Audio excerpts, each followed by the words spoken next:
Hello पिलामाने मु मोर एई Odia medium classes channel को welcome जनाऊँगी। पिले आजिर विषय होची षष्ठ श्रेणी विज्ञान जोटा कि गति पाठ।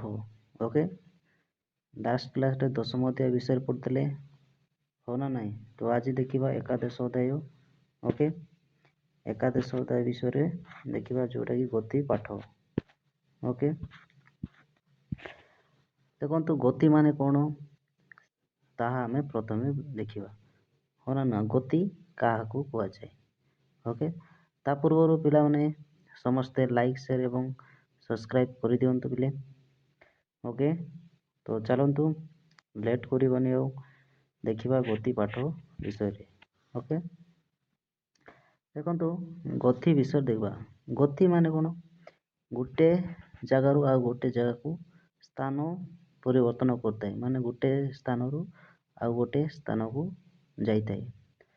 एमती जाऊ थाए ताको कहा जाए कौन ना गति। ओके, जेमती कि पक्षी गोटे जगार अन्य जगह को जाइए हाँ नु ताको गति बोली कहा जाए। ओके, सेमती मनीष गोटे जगार अन्य जगह को जाइए सेमती माने गति करुवा वस्तु किंबा गति करुवा प्राणी। ओके, ये सब कौन देखिबा गोटे गोटे देखिबा। ओके, स्थिर वस्तु गोटा गतिशील वस्तु विषय देखिबा। तो चलंतु देखंतु एटी दिया है कौन ना आम चतुर्पार्श्वर गतिशील वस्तु। ओके, प्रथम देखिबा आम चारिआडे जहाँ सब कौन गतिशील वस्तु अच्छी ता विषय देखिबा प्रथम। ओके, तुम चारिपाखरे जेते वस्तु देखुछ सेमानंको मध्यरु केतेक स्थिर और केतेक गतिशील। तुमे एपरी गतिशील और स्थिर वस्तु गुड़िकर तालिका कर। ओके, देखंतु एठू कौन बुझिले पिले ना आम चारिपाखरे जहाँ भी देखुछे आम जेकोसी वस्तु देखुछे। ओके, से सब मानक भितर केते गुड़े वस्तु अच्छी जोटा कि स्थिर अच्छा हो ना नु आउ केते अच्छा कौन ना गतिशील वस्तु। ओके, केते जन गति करुँच आउ केते स्थिर होई गोटे जगार ही अच्छा। ओके, देखिबा देखंतु एटी सारणी गुटे दिया। ओके, स्थिर यहाँ गतिशील देखिए घर पिले देखो घर कौन स्थान परिवर्तन कर माने गोटे जगार अच्छी हो ना नु तो यहाँ स्थिर हो गोटे जगार ही अच्छी। ओके, देखो गतिशील गतिशील जो पक्षी हो ना नु पक्षी कौन गोटे जगार आ गोटे जगह को जाए से पक्षी गोटे कौन ना गतिशील करदाए सब। ओके, आउर एमती उदाहरण कौन देखंतु जेमती गछ हो ना नु गछ सही जगह रही था ना गतिशील करता ना सही जगह ही रही था। सेमती देखा बाघ हो ना नु बाघ कौन स्थान परिवर्तन करता है गोटे जगार अन्य जगह को हो ना नु। तो देखिबा आउ कौन कौन अच्छा जो माने कि गतिशील आउ को माने स्थिर। ओके, नेक्स्ट कौन अच्छी देखिबा देखंतु एटी केउ वस्तु स्थिर और केउ वस्तु गतिशील तुमे किपरि जानिलो। आस तले दिया दुईटा चित्र को देखी से जानिबा। ओके, आमे एटू कौन जानले स्थिर एवं गतिशील विषय जानले। तो देखंतु तले दिया केउ गुड़िक स्थिर केउ गुड़िक कौन गतिशील। ओके, देखिबा देखंतु एटी दिया एक नंबर देखंतु माठिया। अच्छा अच्छा को पिले जो माठियाटा गोटे जगार अन्य जगह जापर नहीं हो ना नु सेमती देखंतु पत्थर दुई 3 नंबर देखिए पत्थर ये पत्थर कौन जी जापर गोटे जगार अन्य जगह नहीं तो यहाँ कौन स्थिर भाव अच्छी देखो पिले 2 नंबर ये दिखाई साइकेल साइकेल को कौन लोकटा नहीं जाऊँगी मैंने गोटे जगार अन्य जगह हाँ ना कुकुड़ा कुकुड़ा गोटे कौन गतिशील कर गतिशील कर गछ गोटे गतिशील ना ये मत स्थिर घर स्थिर। ओके, तापर जंगल देखो जंगल ଦେଖନ୍ତୁ ତଳେ କ'ଣ ଦିଆହେଇଛି ଦେଖେ ଓକେ। ଦେଖନ୍ତୁ ସ୍ଥିର ଗତିଶୀଳ ବସ୍ତୁ। ଓକେ, ଦେଖିବା ଏହି ଚିତ୍ରକୁ ଦେଖି ତନ୍ମଧ୍ୟରୁ କିଏ ସ୍ଥିର ବସ୍ତୁ ଓ କିଏ ଗତିଶୀଳ ବସ୍ତୁ କହିଲ। ଓକେ, ଏଥିରୁ ଆମେ ଦେଖିଲେ କେଉଁ ଏଇ ସବୁ କ'ଣ ଗୋଟେ ସ୍ଥିର ବସ୍ତୁ, ଏସବୁ କ'ଣ ଗୋଟେ ଗୋଟେ ଗତିଶୀଳ କରୁଛନ୍ତି, ହଁ ନା ନ। ଦେଖନ୍ତୁ ଚିତ୍ର କ ର 5 ମିନିଟ୍ ପରେ ଚିତ୍ର ଖ ନିଆଯାଇଛି। ଓକେ, ଚିତ୍ର କ ରେ ଥିବା ଯେମିତି ପକ୍ଷୀ, ମଣିଷ, ଓକେ, ପକ୍ଷୀ, ମଣିଷ, ତାପରେ କିଛି ସମୟ ପରେ ଚିତ୍ର ଖ ରେ ସେମାନଙ୍କ ସ୍ଥାନ ପରିବର୍ତ୍ତନ କରିଛନ୍ତି। ଓକେ, ସେମାନେ ଗତିଶୀଳ, କିନ୍ତୁ ଘର, ଗଛ, ପତ୍ର ଓ ମାଟିଆ କିଛି ସମୟ ପରେ ନିଜର ସ୍ଥାନ ପରିବର୍ତ୍ତନ କରିନାହାନ୍ତି, ତେଣୁ ସେଗୁଡ଼ିକ ସ୍ଥିର ବସ୍ତୁ। ଦେଖନ୍ତୁ ଏଇ ଚିତ୍ର ଟିକେ ଦେଖନ୍ତୁ, ଏଇଟା ଭଲ ଭାବରେ ଦେଖନ୍ତୁ, ଭଲ ଭାବରେ ଯଦି ଦେଖିବେ ନାହିଁ ଜାଣିପାରିବେନି। ଦେଖ ଓକେ, ଦେଖନ୍ତୁ ଦୁଶୁଛି ନା, ବା ଟିକେ ଛୋଟ କରିଦେବା ହେଲା। ଦେଖନ୍ତୁ ଏଇ ଯେଉଁ 1 ନମ୍ବରକୁ ଦେଖନ୍ତୁ, 1 ନମ୍ବର ଯେଉଁଠି ଅଛି ମାଠିଆ ସେମ୍ ଅଛି ସେଇ ଜାଗାରେ ନା। ଦେଖନ୍ତୁ କେତେ ମିନିଟ୍ ପରେ ଏଇଟା ସେଇ ଜାଗାରେ ହିଁ ଅଛି। ତାପରେ ଦେଖନ୍ତୁ 3 ନମ୍ବର ପଥର ଯେଉଁ ଜାଗାରେ ଥିଲା ସେଠି ଅଛି ନା। ସେମିତି ଘରକୁ ଦେଖ, ସେମ୍ ସେଇ ଜାଗାରେ ଅଛି ନା। କେତେ ମିନିଟ୍ ଗଲା ପରେ ମଧ୍ୟ ସେଇ ଜାଗାରେ। ଗଛ, ଗଛ ମଧ୍ୟ କ'ଣ ସେମ୍ ସେଇ ଜାଗାରେ ଅଛି ନା। କିନ୍ତୁ ଦେଖନ୍ତୁ ସାଇକେଲ ଥିଲା ଏଇଠି, ଦେଖ, କିନ୍ତୁ ଏବେ ଟିକେ ଆଗକୁ ଯାଇଛି ନା। ଦେଖନ୍ତୁ ହଁ ନା ନାହିଁ। ଆଉ ଦେଖ କୁକୁଡ଼ା ଏଇଠି ଥିଲା, ଦେଖନ୍ତୁ ଟିକେ ଆଗକୁ ଯାଇଛି ନା। ଦେଖ ନହେଲେ ଏଇଠି କୁକୁଡ଼ା ସାଇକେଲ ବାଲା ଏଇଠି ଥିଲା, ଗୋଟେ କିଛି ସମୟ ପରେ ଏଠି ପହଞ୍ଚିଲା, ହଁ ନା ନୁହଁ, ଏଠି। ଓକେ, ଏଠି ଦେଖନ୍ତୁ ଏଇ ଯେଉଁ କାର୍ ଏଇଠି ଥିଲା, ହଁ ନା ନୁହଁ, ଏବେ ଆସି ଏଇଠି ପହଞ୍ଚିଗଲା। ଦେଖନ୍ତୁ ଏଇଠି ଥିଲା ନା ନାହିଁ। ଓକେ, ଏବେ ଦେଖିଲେ ତ ଏଇଗୁଡ଼ାକ କ'ଣ ଗୋଟେ ଗୋଟେ ଏତିକି ସବୁ ଏଇଟା କ'ଣ ସ୍ଥିର ଗୋଟେ ଜାଗାରେ ଅଛନ୍ତି। ଓକେ, ଦେଖନ୍ତୁ ଏବେ ଯିବା ଗୋଟେ ଗୋଟେ ଦେଖିବା। ଓକେ, ତ ଆମେ ଏଥିରୁ କ'ଣ ଜାଣିଲେ, ଯେଉଁଗୁଡ଼ିକ ସ୍ଥିର ହୋଇ ଗୋଟେ ଜାଗାରେ ସ୍ଥାନ ପରିବର୍ତ୍ତନ କରୁନାହାନ୍ତି ସେମାନଙ୍କୁ ସ୍ଥିର ବସ୍ତୁ ବୋଲି କହିଲେ। ଏବଂ ଯେଉଁଗୁଡ଼ିକ ଗୋଟେ ଜାଗାରୁ ଅନ୍ୟ ଜାଗାକୁ ସ୍ଥାନ ପରିବର୍ତ୍ତନ କରୁଛନ୍ତି, ନିଜର ଯେଉଁ ରହୁଛନ୍ତି ସେଇ ସ୍ଥାନ ପରିବର୍ତ୍ତନ କରୁଛନ୍ତି, ତାହା କୁହାଯାଏ ଗତିଶୀଳ। ଓକେ, ଦେଖିବା ତ ଆମେ ଦେଖିବା ସ୍ଥିର ବସ୍ତୁ କାହା କୁହନ୍ତି, ଗତିଶୀଳ ବସ୍ତୁ କାହା କୁହନ୍ତି। ଦେଖନ୍ତୁ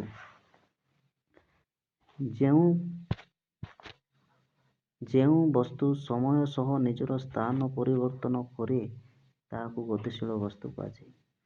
କ'ଣ ନା ଯେଉଁ ବସ୍ତୁ ସମୟ ସହ, ଓକେ, ସମୟ ସହ କ'ଣ ନା ତାର ସ୍ଥାନକୁ ପରିବର୍ତ୍ତନ କରିଥାଏ, ମାନେ ଗୋଟେ ଜାଗାରୁ ଅନ୍ୟ ଜାଗାକୁ ଯାଇଥାଏ, ତାହାକୁ ଗତିଶୀଳ ବସ୍ତୁ ବୋଲି କୁହାଯାଏ। ସେଇଭଳି ଯେଉଁ ବସ୍ତୁ ସମୟ ସହ ସ୍ଥାନ ପରିବର୍ତ୍ତନ କରେ ନାହିଁ, ତାର ଓଲଟା, ହଁ ନା ନୁହଁ, ସ୍ଥିର ହୋଇ ରହିଥାଏ ଗୋଟେ ଜାଗାରେ, ତାକୁ କୁହାଯାଏ କ'ଣ ନା ସ୍ଥିର ବସ୍ତୁ ବୋଲି କୁହାଯାଏ। ଓକେ, ଏତିକି ବୁଝିପାରିଲେ। ନେକ୍ସଟ ପିଲା ଦେଖନ୍ତୁ, ତୁମ ଚାରିପାଖରେ ଯାହା ସବୁ ଗତିଶୀଳ ବସ୍ତୁ ଦେଖୁଛ ତାହା ଗୋଟେ ତାଲିକା ପ୍ରସ୍ତୁତ କରିବେ। କେଉଁଗୁଡ଼ିକ ଗତିଶୀଳ ଏବଂ କେଉଁଗୁଡ଼ିକ ସ୍ଥିର ବସ୍ତୁ। ଓକେ, ଦେଖନ୍ତୁ ଆକୁ ଦେଖି କରିବେ। ଦେଖ ଏଠି ଦିଆହେଇଛି, ଦେଖନ୍ତୁ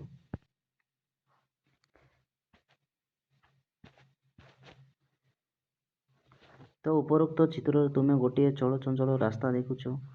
ଏହି ଚିତ୍ରରୁ ସ୍ଥିର ବସ୍ତୁ ଓ ଗତିଶୀଳ ବସ୍ତୁ ମଧ୍ୟରେ ତାଲିକା କରିବେ। ଦେଖନ୍ତୁ ଉପରେ ଦିଆହେଇଛି ନା, ଏଠୁ ଦେଖିବେ କେଉଁଗୁଡ଼ିକ ସ୍ଥିର ଭାବରେ ଅଛନ୍ତି, କେଉଁଗୁଡ଼ିକ କ'ଣ ଗତିଶୀଳ କରୁଛନ୍ତି। ଯେମିତି ସ୍ଥିର କେଉଁଟା ଅଛି, ସେ ଫଳଟା ସ୍ଥିର ହେଇଯାଉଛି, ହଁ ନା। ଆଉ ଦେଖିବେ କ'ଣ କ'ଣ ଅଛି ସ୍ଥିର ହେଇକି। ଦେଖନ୍ତୁ ଏଇଠି କାର୍ ଗୁଡ଼ାକ ଯାଉଛି ଗତିଶୀଳ, ହଁ ନା ନୁହଁ। ଏମିତି ଆପଣ ଏଇଟା ଫିଲ୍ଅପ୍ କରିବେ। ଓକେ, ନେକ୍ସଟ ଯିବା ପିଲେ। ଦେଖନ୍ତୁ ଏଠି ଦେଖନ୍ତୁ। ଓକେ, ଦେଖ ତ ରାସ୍ତା ଦୁର୍ଘଟଣାକୁ ରୋକିବାରେ ଏହି ସ୍ଥିର ବସ୍ତୁ ଗୁଡ଼ିକର କିଛି ଭୂମିକା ରହିଛି କି? ଓକେ, ଦଳରେ ଆଲୋଚନା କରି ସାରଣୀଟି ପୂରଣ କର, ଶ୍ରେଣୀରେ ଉପସ୍ଥାପନ କର। ଏଇଟା ଓକେ, ଦେଖନ୍ତୁ ଦିଆଯାଇଛି ଏଠି ନା, ତୁମେ ସ୍ଥିର ବସ୍ତୁର ନାମ। ଓକେ, କ'ଣ ଦିଆଯାଇଛି ଏଠି ନା, ସ୍ଥିର ବସ୍ତୁର ନାମ। ଓକେ, ଇଆଡ଼େ ଦିଆଯାଇଛି ରାସ୍ତା ଦୁର୍ଘଟଣାକୁ ରୋକିବାର ଭୂମିକା। ଓକେ, ସ୍ଥିର ବସ୍ତୁକୁ ଗୁଡ଼ା ଅଛନ୍ତି, ଇଆଡ଼େ ଦିଆଯାଇଛି ଯେଉଁ ରାସ୍ତା ଦୁର୍ଘଟଣାକୁ ରୋକିବାର ତାର କାମ ଭୂମିକା କ'ଣ ଦେବ, ଜେବ୍ରା କ୍ରସିଂ। ଏଠି ଦିଆଯାଇଛି ଜେବ୍ରା କ୍ରସିଂ। ଓକେ, ତ ଜେବ୍ରା କ୍ରସିଂର ତା ମାନେ କ'ଣ କେମିତି ଏଇଠି ଲେଖିବେ। ଓକେ, ଦେଖନ୍ତୁ 2 ନମ୍ବର, ରାସ୍ତା ମଝିରେ ଧାଡ଼ିରେ ଲଗାଯାଇଥିବା ବୁଦାଳିଆ ଗଛ, ତାର କାମ ମାନେ ସେଇଟା କ'ଣ ରଖିବାର ଭୂମିକା ଗୁରୁତ୍ୱପୂର୍ଣ୍ଣ। ରାତିରେ ବିପରୀତ ଦିଗରୁ ଆସୁଥିବା ଗାଡ଼ିର ଆଲୁଅ ଉପର ପାର୍ଶ୍ୱରେ ଯାଉଥିବା ଚାଲକର ଆଖିରେ ପଡ଼ିବ ନାହିଁ, ସେଥିପାଇଁ ଏଇଟା ବ୍ୟବହାର କରାଥାଏ। ଓକେ, ସେମିତି ଟ୍ରାଫିକ୍ ଲାଇଟ୍ର ଲେଖିବେ। ଓକେ, ସେମିତି ରାସ୍ତାର ସଂକେତ ଏଇଠି ଲେଖିବେ, ଆର କାମ କ'ଣ। ଓକେ, ନେକ୍ସଟ ଯିବା ପିଲେ, ଦେଖନ୍ତୁ କ'ଣ ଦିଆଯାଇଛି, ଦେଖନ୍ତୁ ଏଠି। ଓକେ, ତୁମେମାନେ ଘଣ୍ଟା, ସିଲେଇ ମେସିନ୍, ଓକେ, ତାପରେ ବିଦ୍ୟୁତ ଇତ୍ୟାଦି, ବିଦ୍ୟୁତ ପଙ୍ଖା ଇତ୍ୟାଦି ଦେଖୁଥିବ, ହଁ ନା ନୁହଁ? ଏହି ବସ୍ତୁ ଗୁଡ଼ିକ ଗୋଟିଏ ସ୍ଥାନରୁ ଅନ୍ୟ ସ୍ଥାନକୁ ନିଜେ ଗତି କରନ୍ତି କି? ନା ସେମାନଙ୍କର ବିଭିନ୍ନ ଅଂଶ ଗତି କରନ୍ତି? ଓକେ, ଦେଖ ଉଦାହରଣ ସ୍ୱରୂପ ଘଣ୍ଟାର ସେକେଣ୍ଡ, ମିନିଟ, ଓକେ, ଘଣ୍ଟା ଗତି କରନ୍ତି।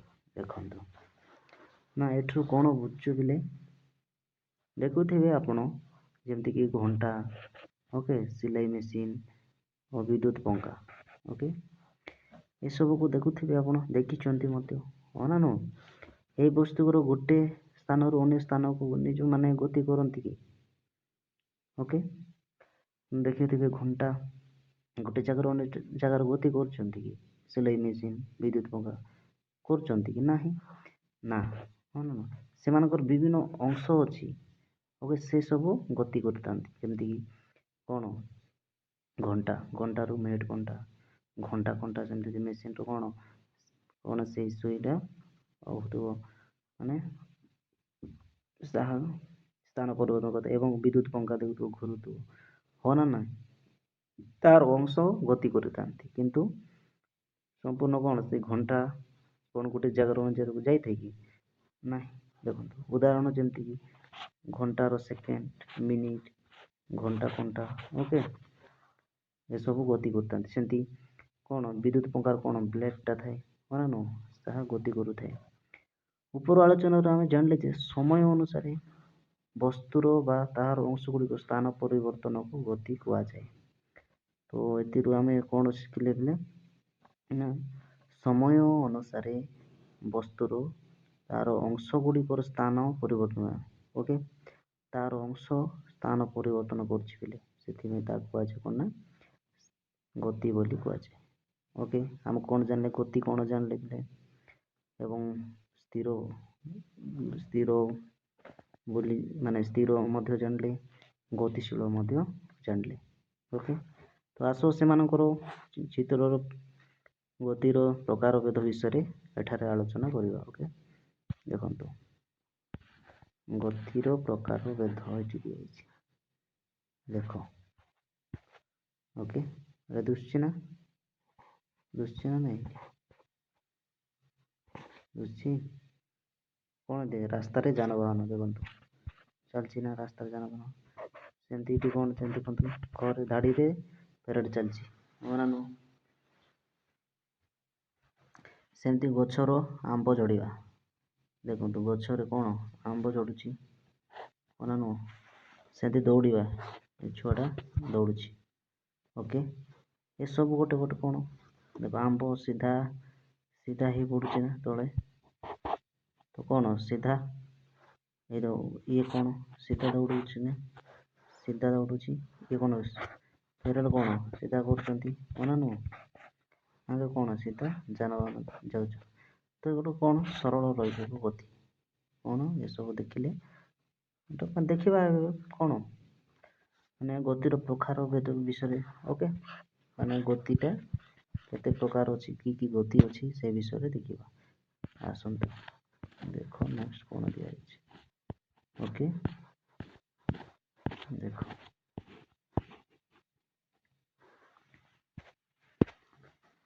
ପୂର୍ବ ପୃଷ୍ଠାର ଚିତ୍ରଗୁଡ଼ିକୁ ଦେଖି ସେମାନେ କେଉଁ ପ୍ରକାର ଗତି କରୁଛନ୍ତି କୁହ। ଶିକ୍ଷକ ପିଲାଙ୍କୁ ପ୍ରଶ୍ନ ପଚାରି ଏହାର ଉତ୍ତର ଆଦାୟ କରିବେ। ଓକେ, ଏମାନଙ୍କ ଗତିକୁ ସରଳ ରୈଖିକ ଗତି କୁହାଯାଏ। କ'ଣ ବୋଲେ ସରଳ ରୈଖିକ ଗତି, କାହିଁକି ତାଙ୍କେ ସିଧା ଯାଉଛନ୍ତି, ହଁ ନା ନୁହଁ। ତୁମ ଚତୁଃପାର୍ଶ୍ୱରେ ବା ପୂର୍ବରୁ ଦେଖିଥିବା ଏହିପରି ସରଳ ରୈଖିକ ଗତିରେ ଗତି କରୁଥିବା ବସ୍ତୁର ଏକ ତାଲିକା କର। ଆପଣ ମଧ୍ୟ କ'ଣ କରିବେ ନା, ଆମେ ଯେଉଁ ଉପରେ ଦେଖିଲେ ନା ନାହିଁ, ଓକେ, ଏଇ ଯେଉଁ ଦେଖିଲେ ଏଇଠି ଆଙ୍କ ପରି ଆମ ଚତୁଃପାର୍ଶ୍ୱରେ କ'ଣ କ'ଣ ଅଛି ତାହା ଗୋଟେ ତାଲିକା ପ୍ରସ୍ତୁତ କରି ଆପଣ କ'ଣ ଖାତାରେ ଲେଖିବେ। ଓକେ, ଦେଖନ୍ତୁ, ଦେଖ ଏଇଠି କ'ଣ ଦିଆହେଇଛି, ଏଇ ଚିତ୍ରକୁ ଟିକେ ଦେଖ, ପଙ୍ଖା ଅଛି ନା, ତାପରେ ଘରେ ଦେଖନ୍ତୁ ଏଠି କ'ଣ ଚକ୍ରୀ, ଏଠି ବସିକି ଛୋଟ ଛୋଟ ଛୁଆ କ'ଣ ଖେଳନ୍ତି ନା ନାହିଁ, କ'ଣ ନୁହଁ। ଏଇ ଦେଖ ବେଙ୍ଗଳା କରାଯାଉଛି, ଧାନ ଅଛି, ବେଙ୍ଗଳା କରାଯାଉଛି। ଓକେ, ଆଚ୍ଛା, ଏବେ ଦେଖ ପଙ୍ଖା ବିଷୟରେ ଦେଖିବା। ପଙ୍ଖା କେମିତି ଘୁରୁଛି, ଏମିତି ଘୁରିବ ନା, ଏମିତି ହଁ ନା ନୁହଁ, ଗୋଟେ ଜାଗାରେ ଏମିତି ଘୁରିବ ନା। ଓକେ, ଇଏ ମଧ୍ୟ କ'ଣ ଏମିତି ଘୁରିବ ନା, ଆଙ୍କେ ମଧ୍ୟ ଗୋଟେ ଜାଗାରେ, ସେଥିପାଇଁ ଆଙ୍କେ କ'ଣ ନା ଗୋଟେ ବୃତ୍ତ ଭଳିଆ ହେଉଛି ନା, ଏମିତି ହଁ ନା ନାହିଁ, ବୃତ୍ତ ଭଳିଆ ହେଉଛି, ସେଥିପାଇଁ କ'ଣ କୁହାଯାଏ ନା ବୃତ୍ତୀୟ ଗତି। କ'ଣ ନା ବୃତ୍ତୀୟ ଗତି ବୋଲି କୁହାଯାଏ। ଓକେ, ଦେଖନ୍ତୁ ତ ଉପର ଚିତ୍ରରେ ଥିବା ବସ୍ତୁ ଗୁଡ଼ିକର କ'ଣ ଉପର ଚିତ୍ରରେ ଥିବା ବସ୍ତୁ ଗୁଡ଼ିକର ଗତି ପୂର୍ବରୁ ଜାଣିଥିବା ସରଳ ରୈଖିକ ଗତି କିପରି। ଶିକ୍ଷକ ଚିତ୍ରକୁ ଦେଖାଇ ବସ୍ତୁଗୁଡ଼ିକର ଗତି ବିଷୟରେ ନିଜର ମତ ଦେବାକୁ ପିଲାଙ୍କୁ କହିବେ। ଚିତ୍ର କ ରେ ବିଦ୍ୟୁତ ପଙ୍ଖାର ବ୍ଲେଡ୍ ବୃତ୍ତାକାର ପଥରେ ଘୁରୁଛି। ଦେଖନ୍ତୁ ଏଠି ଆମେ କ'ଣ ଦେଖିଲି, ମୁଁ କହିଥିଲି କି ନାହିଁ, ଏ କ'ଣ ଏ ପୁରା ରାଉଣ୍ଡ ହେଇ ଘୁରୁଛି ନାହାନ୍ତି, ହଁ ନା ନୁହଁ। ପଙ୍ଖା କେମିତି ଘୁରୁଥାଏ, ପୁରା ରାଉଣ୍ଡ ହେଇ ଘୁରୁଛି ନାହାନ୍ତି, ହଁ ନା ନାହିଁ। ତ ସେଥିପାଇଁ କ'ଣ କୁହାଯାଏ ବୃତ୍ତୀୟ ଗତି। ନେକ୍ସଟ କ'ଣ ଦେଇଛି ବୋଲେ ଦେଖନ୍ତୁ, ଚିତ୍ର ଖ ରେ କ'ଣ ଦିଆଯାଇଛି, ଚିତ୍ର ଖ ରେ ଚକଟି ବୃତ୍ତାକାର ପଥରେ ବୁଲୁଛି ନା, ସେମିତି ବଳଦ ମାନେ କ'ଣ ଗୋଟେ ମେରି ଖୁଣ୍ଟରେ କ'ଣ ଚାରିପାଖେ ବୁଲୁଛନ୍ତି। ଦେଖନ୍ତୁ ଏଠି ଅଛନ୍ତି ନା, ଦେଖନ୍ତୁ ପୁରା ଏମିତି ବୁଲୁଛନ୍ତି ନା ନାହିଁ। ଦେଖନ୍ତୁ ଏ ବଳଦ କ'ଣ ଏମିତି ବୁଲୁଛନ୍ତି, ଗୋଟେ ଚକ୍ରୀ ଆକାରରେ ହେଉଛି ନା। ଏଇ ଖେଳନା ମଧ୍ୟ କ'ଣ ଗୋଟେ ରାଉଣ୍ଡ ହେଇ ବୁଲୁଛି, ସେଥିପାଇଁ କ'ଣ ନା ବୃତ୍ତୀୟ ଗତି ବୋଲି କୁହାଯାଏ। କ'ଣ ବୃତ୍ତୀୟ ଗତି। ଓକେ, ଦେଖନ୍ତୁ ତୁମ ପାଇଁ କାମ ଦିଆଯାଇଛି, ତୁମେ ଅଧ ମିଟର ସୁତୁଳି ନିଅ। ଓକେ, ତାର ଗୋଟିଏ ପାଖରେ ଗୋଟିଏ ଆଳୁକୁ କଣା କରି ବାନ୍ଧ। ଓକେ, ଦେଖନ୍ତୁ ଗୋଟେ ସୁତୁଳି ନେଲ, ସେଠି ଗୋଟେ ଆଳୁକୁ କଣା କରି ବାନ୍ଧିଦେଲେ। ଓକେ, ଏବେ ଦେଖନ୍ତୁ ସେଇ ସୁତୁଳିର ଅନ୍ୟ ମୁଣ୍ଡକୁ ଆଙ୍ଗୁଠିରେ ଘୁରାଅ। ଏଇଠି କ'ଣ କରିବ, ଆଙ୍ଗୁଠିକୁ ଘୁରାଇ ଦେବେ ଆପଣଙ୍କର ଆଙ୍ଗୁଠିକୁ। ଓକେ, ଏଇ ଆଳୁ କିପରି ଗତି କରୁଛି, ତୁମ ଆଙ୍ଗୁଠି ଠାରୁ ସେଇ ଆଳୁର ଦୂରତା ସବୁବେଳେ ସମାନ ଥାଏ। ଓକେ, ଏହି ପ୍ରକାର ଗତିକୁ ବୃତ୍ତୀୟ ଗତି କୁହାଯାଏ। ଏହିପରି ଦେଖିଥିବା କେତେକ ବୃତ୍ତୀୟ ଗତିର ଏକ ତାଲିକା ପ୍ରସ୍ତୁତ। ଦେଖନ୍ତୁ ଏବେ କ'ଣ କରିବି ନା, ଏଠି ହାତରେ ମାନେ ଆଙ୍ଗୁଠିରେ ବୁଲେଇଲେ, ତାପରେ ଆପଣ କ'ଣ ତାକୁ ବୁଲେଇବେ, ପୁରା କେମିତି ବୁଲେଇବେ ଦେଖନ୍ତୁ, ଏମିତି ଆପଣ ଏଠି କ'ଣ ଏଇଠି ଅଛି, ଇଏ କ'ଣ ନା ବୁଲେଇ ଦେବେ, ଏମିତି ପୁରା ଆଳୁଟା ଏମିତି ବୁଲିବ। ଓକେ, ଏମିତି ବୁଲିବ। ଓକେ, ଏମିତି ବୁଲିବା ଦ୍ୱାରା କ'ଣ ଅଛି, ଗୋଟେ ବୃତ୍ତ ଆକାରରେ ହେଉଛି ନା, ଆଳୁକୁ ଯଦି ବୁଲେଇ ଦେବ ବୋଇଲେ, ହଁ ନୁହଁ, ସୂତା ଏଇ ପ୍ରାନ୍ତରେ ଧରିକି ବୁଲେଇବେ। ଓକେ, ତ ତ କ'ଣ ଗୋଟେ ବୃତ୍ତ ଆକାରରେ ହେଉଛି ନା ନାହିଁ, ସେଥିପାଇଁ ତାକୁ କ'ଣ କୁହାଯାଏ ନା ବୃତ୍ତୀୟ ଗତି ବୋଲି କୁହାଯାଏ। ଓକେ, ସେମିତି ହେଲେ ଆପଣ ମଧ୍ୟ ଏମିତି କ'ଣ ବୃତ୍ତୀୟ ଗତି କେଉଁଟା ହେଉଛି ସେଇ ବିଷୟରେ ଆଲୋଚନା କରିକି ଆପଣ ଆଉ କେତୋଟି ଉଦାହରଣ ଲେଖିବେ। ଦେଖନ୍ତୁ ଆଉ କ'ଣ ଦିଆହେଇଛି। ଓକେ, ଦେଖ, ପୂର୍ବ କାର୍ଯ୍ୟ ପରି ଆଳୁକୁ ସୁତୁଳି ଦ୍ୱାରା ବାନ୍ଧି ଓକେ ମୁକ୍ତ ଭାବରେ ଝୁଲେଇ ରଖ। ଆପଣ କେମିତି ବାନ୍ଧିଥିଲେ? ଏମିତି ବାନ୍ଧିଥିଲେ ନା ଆଳୁକୁ, ହଁ ନା ନୁହଁ? ଏବେ କ'ଣ କରିବେ ନା ସୁତୁଳିରେ ସୁତୁଳି ଦ୍ୱାରା ଆଳୁକୁ ବାନ୍ଧିବେ। ଆଉ ଏମିତି ଦେଖନ୍ତୁ ଏଠି ଏମିତିଟା ଆଳୁ ଅଛି, ତାକୁ ଝୁଲେଇକି ରଖିବେ। ଦେଖୁଛନ୍ତି? ଓକେ, ମୁକ୍ତ ଭାବରେ ଝୁଲୁଥିବାର ଅବସ୍ଥାନକୁ ଅଳ୍ପ ଟାଣି ଆଣ, ତାପରେ ତାକୁ ଛାଡ଼ିଦିଅ। ଦେଖନ୍ତୁ ଧରାଯାଉ ଏଠି ଅଛି। ଓକେ, କ'ଣ କରିବା, ଟିକେ ଏମିତି ଆଣିବେ, ତାପରେ ପୁଣି ଜଣେ ଛାଡ଼ିବେ। ଦେଖିବେ ଏମିତି ବୁଲୁଥିବ, ହଁ ନା ନାହିଁ? ଦେଖନ୍ତୁ ଏହା କିପରି ଗତି କରୁଛି। ଏହା ଖ ସ୍ଥାନରୁ ଖ ସ୍ଥାନ ଅବସ୍ଥାକୁ ଗକୁ ଯିବ, ସେଠାରୁ ପୁଣି ଖ ଦେଇ ଖକୁ ଆସିବ। ଦେଖନ୍ତୁ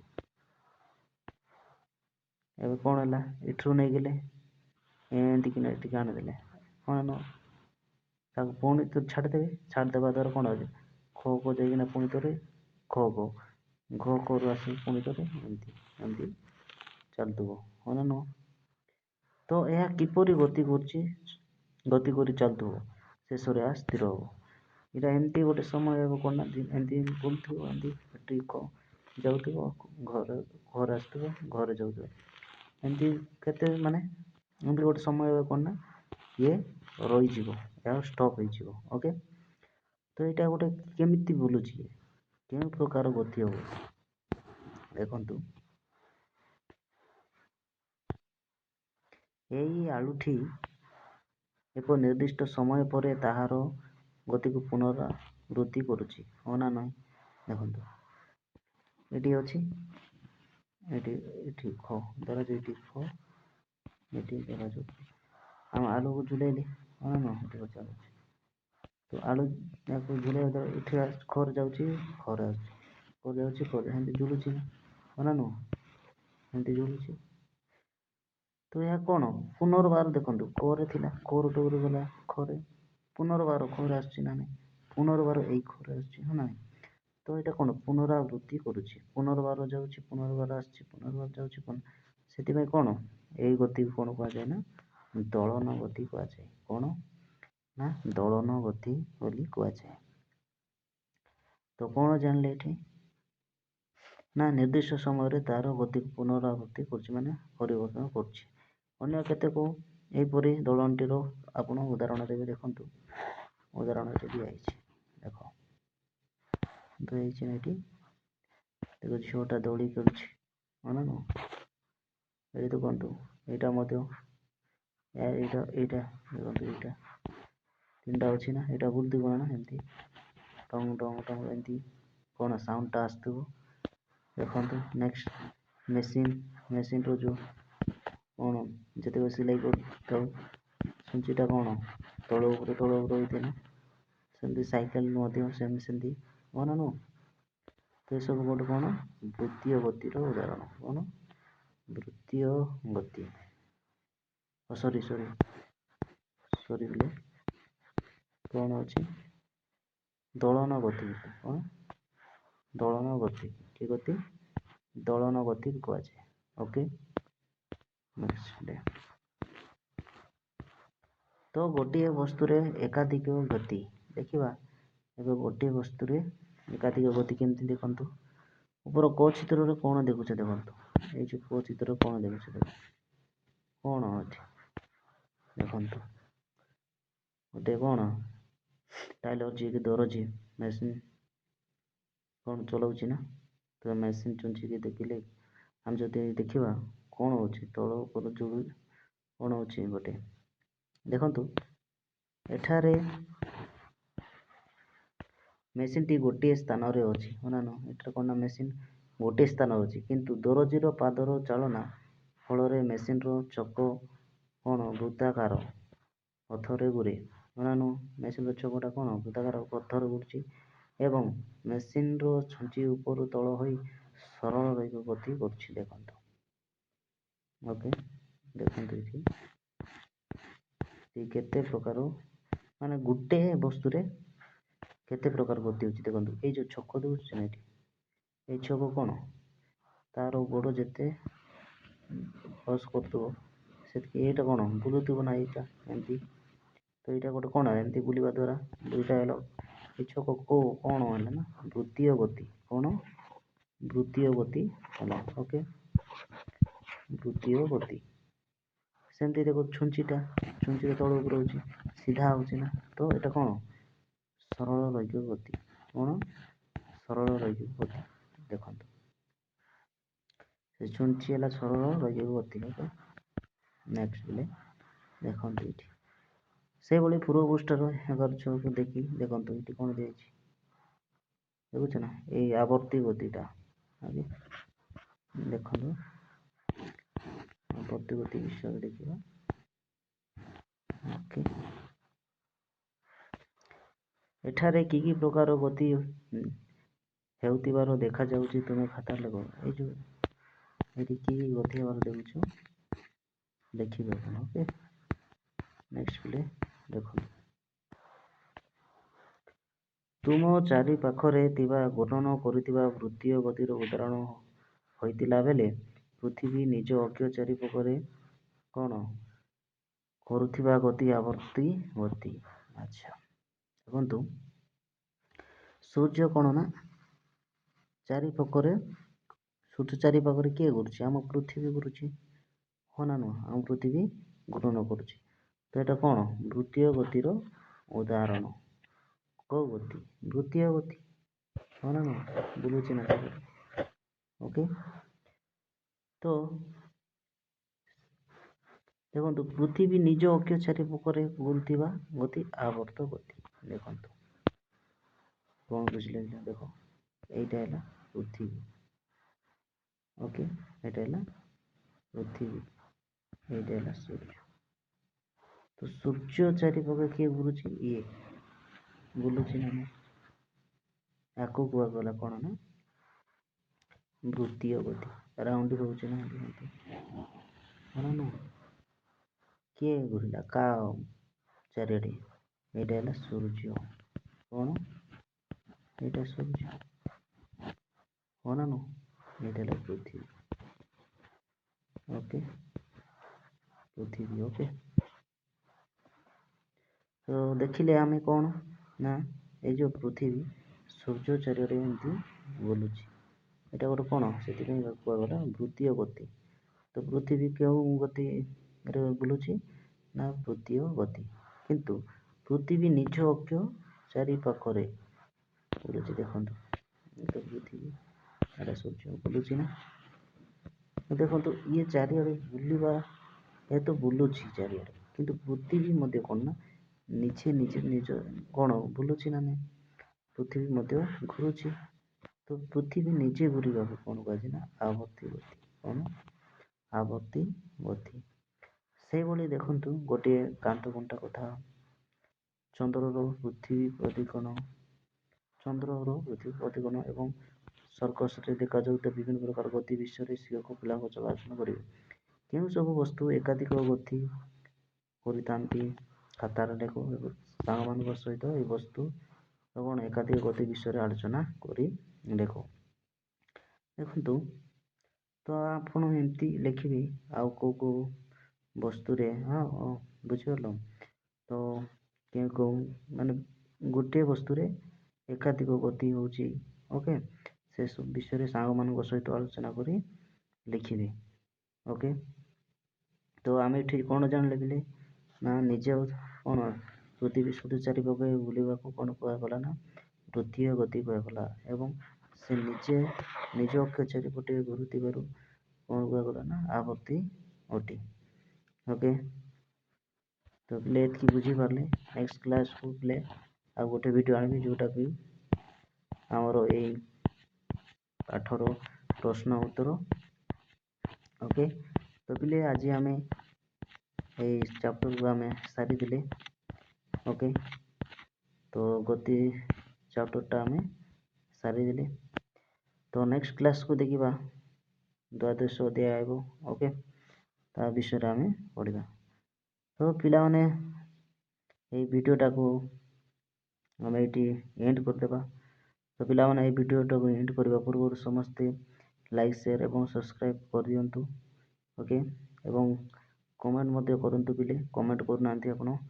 ଓକେ, କମେଣ୍ଟ କରିବା ଦ୍ୱାରା ଆମକୁ କ'ଣ ମୋଟିଭେଟ୍ ଆଏ, ଏବଂ ଆପଣ ଲାଇକ୍, ସେୟାର ଏବଂ ସବସ୍କ୍ରାଇବ୍ କରିବା ଦ୍ୱାରା ଆପଣ ହିଁ ସର୍ବପ୍ରଥମେ ମୋର ଏଇ ନୂଆ ନୂଆ ଭିଡ଼ିଓ ପାଇପାରିବେ। ସେଥିପାଇଁ ସମସ୍ତେ ଲାଇକ୍, ସେୟାର ଏବଂ ସବସ୍କ୍ରାଇବ୍ କରିଦିଅନ୍ତୁ। ମୁଁ ଏମିତି ନୂଆ ନୂଆ ଭିଡ଼ିଓ ଆପଣଙ୍କଠାରେ ପହଞ୍ଚାଉଥିବି। ଓକେ, ତ ଚାଲନ୍ତୁ ପିଲେ ଏଇ କ୍ଲାସ୍କୁ ଆମେ ଏଇଠି ଏଣ୍ଡ କରିଦେବା। ତ ଜୟ ଜଗନ୍ନାଥ ପିଲାମାନେ, ଜୟ ଜଗନ୍ନାଥରେ ଜୟ ଜଗନ୍ନାଥ।